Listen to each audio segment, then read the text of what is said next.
What's that process been like?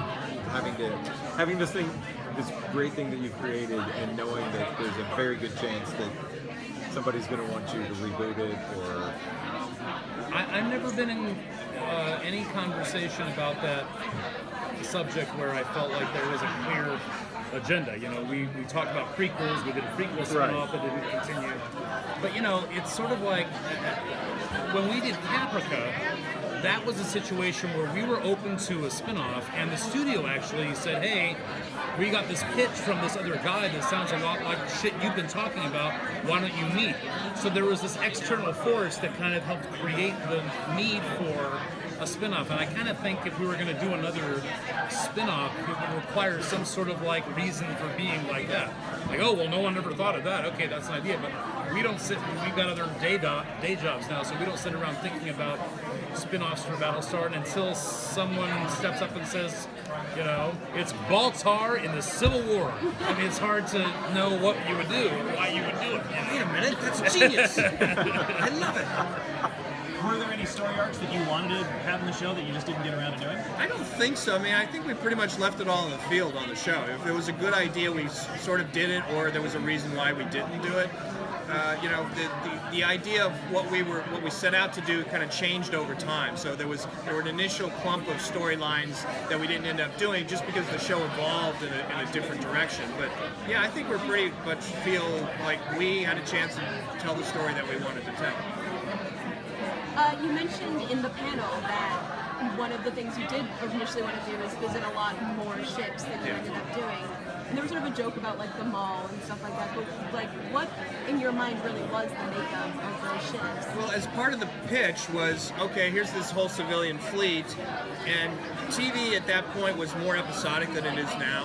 And so part of the way to sell the network and what we were doing was, oh, and don't worry, there's going to be all these individual stories. This week we'll go to the school ship, and then we're going to go have a murder mystery over there. And you kind of thought that the fleet gave you an opportunity to bounce around and do different stories while you were doing the mythology.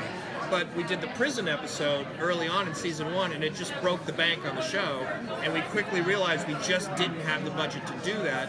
And what ended up happening is it forced all the stories back aboard the Galactica, and it meant that the show then became much more about the fundamental mythology and those characters. And in some ways it shortened the length of the show, because if we had the opportunity to bounce around, we probably could have teased it out for a few more years, because you would have had an opportunity to go do other things. But as a result, it was all tightly focused on the Battlestar, and that storyline just like caught fire. Yeah, we also needed a way to sell the show.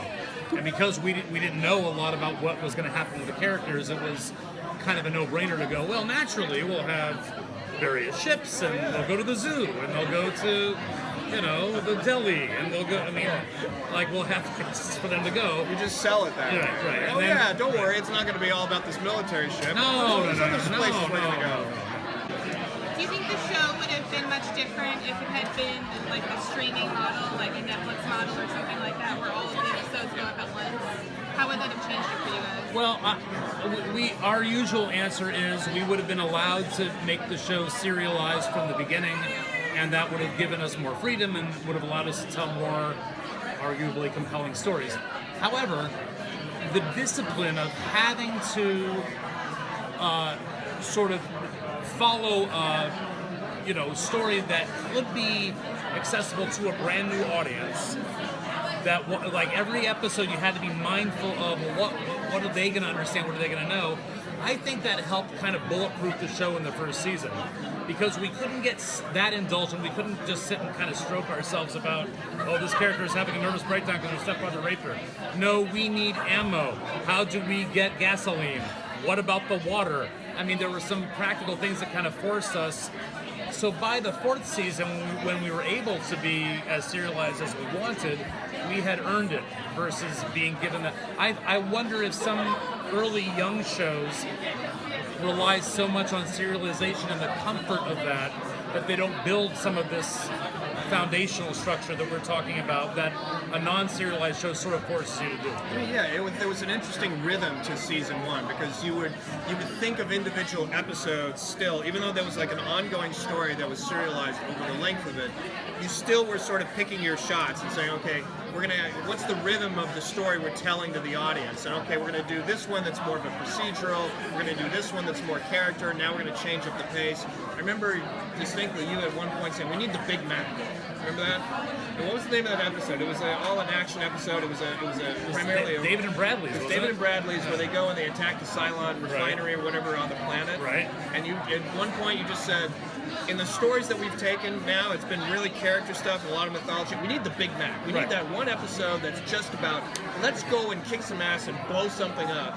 Right. And it was very insightful because if you stepped back and you looked at the flow of season 1, we didn't need the Big Mac at about that point because it kind of gave the audience something else to sort of hang on to. So yeah, the danger of serialization is that you get almost into a monotone Right. where you're telling they all have a similar kind of beat and pace, and it's all one long thing. And when you can kind of do this interesting mixture of episodic and serialization, you can take the audience on a more interesting journey. Now that it's been sort of a while with this show and it's been sitting for a while, what do you think the legacy of Battlestar Galactica is now? I don't know, that's hard to say. It's like, people tell us what the legacy is all the time. I mean, for us, at least for me, it's just... Tombstone material. Yeah. It's the first line of your obit, it's like... It was such an intense personal experience for all of us who did it. And it felt very much like a family of people that came together, and we believed in the show, and we just believed that someday people were going to love us, and we really wanted that to be true. And now it's amazing that it is true so many years later. But it was just you were working on it in a bubble at the time of just us, and we were the true believers in this bunker, and we were just all determined. And it was the entire production, the grips and the set deck people. They just went above and beyond the call because they believed in the show. The extras believed in the show. The art department. Everybody believed so fervently in what we were doing, and it's hard to capture that again. It's hard to imagine being part of something that was like